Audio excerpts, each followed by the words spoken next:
తాకట్టులో ఉన్న బంగారాన్ని విడిపించి ఆ రోజు ఆన్లైన్ ధరకే కొంటుంది కొమ్మూరి గోల్డ్.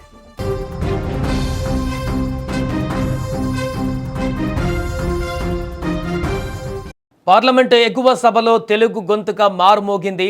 తెలంగాణకు చెందిన సీనియర్ బీజేపీ నేత ఎంపీ డాక్టర్ కె లక్ష్మణ్కు అరుదైన గౌరవం దక్కింది. రాజ్యసభ హౌస్ కమిటీ చైర్మన్గా ఆయనను నియమిస్తూ రాజ్యసభ చైర్మన్ సిపి రాధాకృష్ణన్ కీలక నిర్ణయం తీసుకున్నారు.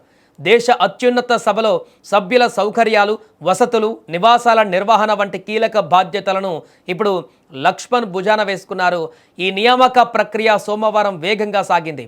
రాజ్యసభ చైర్మన్ సిపి రాధాకృష్ణన్ ముందుగా లక్ష్మణ్ను హౌస్ కమిటీ సభ్యుడిగా నామినేట్ చేశారు. ఆ వెంటనే ఆయనను ఆ కమిటీకి చైర్మన్గా నియమిస్తూ ఉత్తర్వులు జారీ చేశారు. ఈ మేరకు రాజ్యసభ సెక్రటేరియట్ సంయుక్త కార్యదర్శి ఏకే మాలిక్ స్వయంగా లక్ష్మణ్కు నియామక లేఖను అందజేశారు. దశాబ్దాలుగా రాజకీయాలలో కొనసాగుతున్న లక్ష్మణ్కు కేంద్ర నాయకత్వం అప్పగించిన ఈ బాధ్యత రాజకీయ వర్గాలలో ఆసక్తి రేపుతోంది. ఇక పార్టీ అధిష్టానం తనపైన ఉంచిన నమ్మకానికి లక్ష్మణ్ కృతజ్ఞతలు తెలిపారు.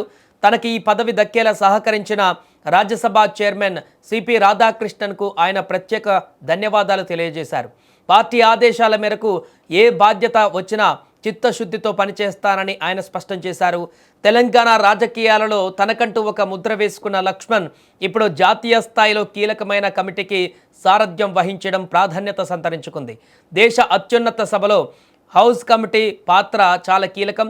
సభ్యుల వసతి, ఇతర సౌకర్యాల పర్యవేక్షణ వంటి బాధ్యతలను ఈ కమిటీ చూస్తుంది. ఎంపీల పనితీరు సజావుగా సాగాలంటే హౌస్ కమిటీ నిర్వహణ ఎంతో ముఖ్యం. అటువంటి కీలక బాధ్యతను లక్ష్మణ్కు అప్పగించడం ద్వారా ఆయనపైన పార్టీ నాయకత్వానికి ఉన్న నమ్మకం మరోసారి స్పష్టమైంది. తెలంగాణ రాజకీయాలలో తనదైన ముద్ర వేసిన లక్ష్మణ్ ఇప్పుడు జాతీయ స్థాయిలో కీలక నిర్ణయాలలో భాగస్వామి కానున్నారు. పార్టీని బలోపేతం చేసే క్రమంలో ఆయన చేస్తున్న కృషికి అధిష్టానం ఈ పదవి ద్వారా గుర్తింపు ఇచ్చింది.